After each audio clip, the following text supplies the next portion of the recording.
Сәлем достар, қалдарыңыз қалай? Көптен бері сіздермен көріспегелі көп болды, кітап түсірмегелі. Яғни мен осы 4-ші курстың 1-ші семестрінде қандай кітаптар оқығандығымыз туралы түсірген жоқпын. Мен мүлде ойымда да болмапты түсіруге. Сол себепті осы жолға енді 2-ші семестрдің бітті, аяқталды ғой. Бізде енді қазір экзамендер болып жатыр. Енді сол кітаптар, қандай кітаптар оқыдық, соларды мен көрсетіп шықпақпын. Біз осы қаңтардан бастап оқыдық. Ең бірінші оқығанымыз балалар аурулары. Балалар аурулары деген циклды оқыдық. Бұның ішінде балалар аурулары дегесін өзі-ақ белгілі. Балалардың түрлі аурулары, қандай аурулар кездеседі, аллергиялық аурулары, қан тамыр жүйесінің аурулары, несеп, зәр шығару, ас қорыту жүйесінің аурулары. Осылардан біз бар болғаны 18 күн оқыдық балалар ауруларын. Осында үлкен кітап. Келесі екінші оқыған сабағымыз бұл жұқпалы аурулар. Жұқпалы аурулар, инфекциялық аурулар деп болады. Бұда енді қандай грипп, парагрипп, дизентерия, вирус гепатит А, Б, С, Д, Е осылар туралы өттік. Бұл бізде бар болғаны бір апта болды. Және айта кететін нәрсе, әр цикл біткен сайын бізде 4 цикл болды. Осы 2-ші семестрде, 1-ші семестрде 4 цикл болды, есімде болса. Әр қайсынан және соңына таман сабақ біткеннен кейін, осы цикл біткеннен кейін рубежка, аралық бақылау тапсырып отырдық. Бізде бұрында 4-ші курсқа дейін, осы 3-ші курстарға дейін біз рубежканы тек барлық сабақты оқып бітіргеннен кейін емтиханның алда тапсыратын едік. Ал бұл жолы 4-ші курс бізде оңайырақ, және күніне бір-ақ пән болады, бір жақсы жері дайындалуға да уақытың мол болады. Сондықтан бізге әр циклды бітірген сайын рубежка болады. Егер цикл ұзақ болатын болса, рубежка 2 болуы мүмкін, немесе 3 болуы мүмкін. Екіншісі жұқпалы аурулар. 2 апта, бір апта оқыдық, бір апта. Келесі бізде хирургия, жалпы хирургия пәні басталды. Ол енді бір цикл болғанымен, оның хирургияның ішіне неше түрлі тақырыптар кірді. Және ол бізде 2 айды қамтыды. 2 ай оқып шықтық жалпы хирургияны. Оның ішінде клиникалық анатомия. Клиникалық анатомия жалпы барлық дәрігерлер үшін маңызды сабақ. Себебі бұл сабақта жалпы қандай аймақтар орналасқан адам денесінде, қандай шұңқырлар, ол жерде қандай қан тамырлармен, нерв жүйелерімен қамтылған, осыларды оқып үйрететін сала клиникалық анатомия деген пәнді оқыдық. Және келесі осы жалпы хирургияның ішінде травматология және ортопедия деген сабақты оқыдық. Бұл сабақ бізде сүйекке байланысты және буынға байланысты, яғни қандай буындар шыққан кезде қандай аурулар болады, оның клиникалық көріністері, сынықтар, шығу, таю, буынның таюы сияқты. Сонымен қатар сүйектердің өзгерістері, деформацияға ұшыраулары сияқты түрлі тақырыптарды өттік. Травматология және ортопедия. Келесі балалар хирургиясы. Балалар хирургиясы. Бұда енді балалар хирургиясы болғанда операция қандай балаларға жасалады, мысалға аппендициттің қандай аппендицит нелері бар балаларда болатын, қалай клиникалық көріністері қалай көрінеді, абдоминалдық хирургия, торакалдық хирургия,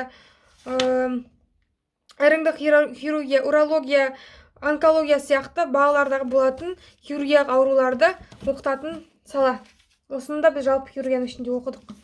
Бұлар әрқайсысы 1 апта, немесе 2 апта, солай болып өтті. Клиникалық хирургия. Бұда енді клиникалық хирургия, осы хирургияның бір саласы бұлда.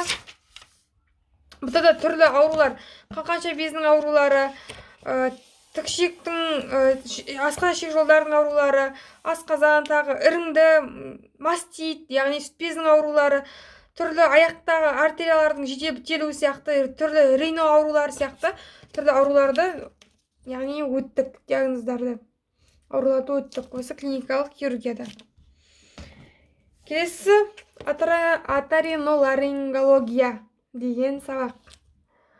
Бұл сабақта құлақ, мұрын аурулары туралы, яғни тыныс алу жолдарының аурулары, есту жолының лор, жоғалтыныс жолдары, қандай ем тағайындау керек, жұтқыншақ аурулары, көмей, кеңгірдек, өңештің аурулары, мұрын маңы қойнауларының аурулары сияқты түрлі ауруларды осы пәнде өттік. Бұл да жалпы хирургияның ішіне кірді. Және соңғы осы жалпы хирургияның ішінде оқығанымыз урология. Урология енді зар шығару жүйесі және ер адамдардың жыныс мүшесі туралы оқытылатын сабақ. Және ондағы болатын түрлі аурулар, қандай аурулар кездеседі, урологияда соларды оқып үйрететін сала. Осындай урология деген пәнді өттік. Және ең соңғы оқыған 4-ші циклымыз бұл бізде дерматовенерология деген сабақ, тері және венерологиялық аурулар. Яғни бұл өте қызық сабақ. Бізде апай ұстазымыз, оқытушымыз түрлі суреттенді, дистанционды қашықтықтан болатқандықтан бізге өзінің арнайы аппақ қағазға шығарған суреттерін көрсету арқылы ауруларды түсіндірді, яғни тері ауруларын түсіндірді. Одан кейін тері ауру дегесін адам көзге көре алады, яғни көрініспен көріп тұрасың, қандай бөртпе бар, папула бар, бүртіктер бар, не көріп тұр, соның бәрін көрсетіп оқытатын сала. Өте қызық тақырып, қызық сабақ бұл жалпы. Және венерология жалпы сифилис, жынысшылдықпен жүретін инфекциялар, сол ауруларды өттік. Дерматовенерология, жеке және жалпы дерматовенерология. Саған сіздер бір қызық сурет көрсететін болсам, бір сурет, қандай қызық сурет бар, көрсете қойын. Мысалы ондай суреттер, бұл да енді бұл пән өте қызық, суретпен қарап отырып оқысаңыз өте қызықты пән. Осындай 4 циклден тұратын біз сабақтарды өттік. Бізде емтихан басталды. Емтихан осы апта басталды. 26-сы. Бүгін 26-сы 4-ші айдың. Яғни сәуірдің 26-сынан бастады. 26 күні бірінші тапсырған пәніміз дерматовенерология пәні. Осы манағы тест болды. Бұдан 40 сұрақ болды. 40 минуттың ішінде тапсырып шықтық. Одан кейінгі екінші болған рубежка, ол сессия, экзамен бүгін болды. Ода бізде қандай тапсырып қалыппын.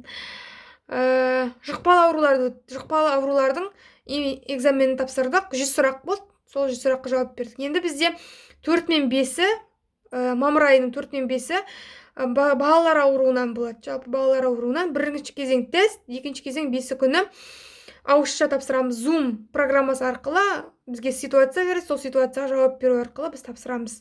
Және ең соңғы сабақтан тапсыратынымыз бұл 8-і, мамырдың 8-і, ең соңғы тақырып бізде не қалып еді?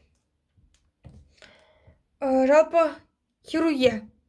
Жалпы хирургиядан тапсырамыз. Ол да ең соңында тест түрінде болады. Осындай бізде сабақтар өттік, осындай экзамендер алда болады, Алла қаласа. Және бізде одан кейін 5 апта практика өтеді. Практика әлі қалай болатынын білмеймін.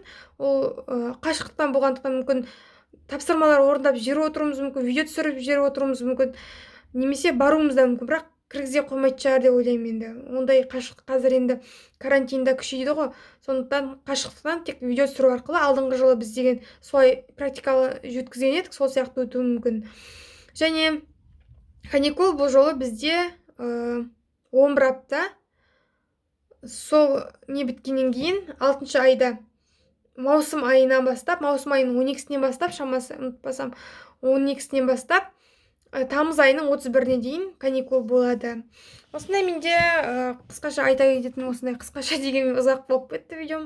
Кешіресіздер ұзақ болғанына. Осындай кітаптар оқыдық бәріміз.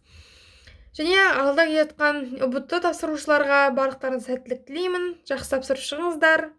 Барлығы келеді, өз қолдарыңыздан келеді. Мен сіздерге сенемін. Дайындалыңыздар.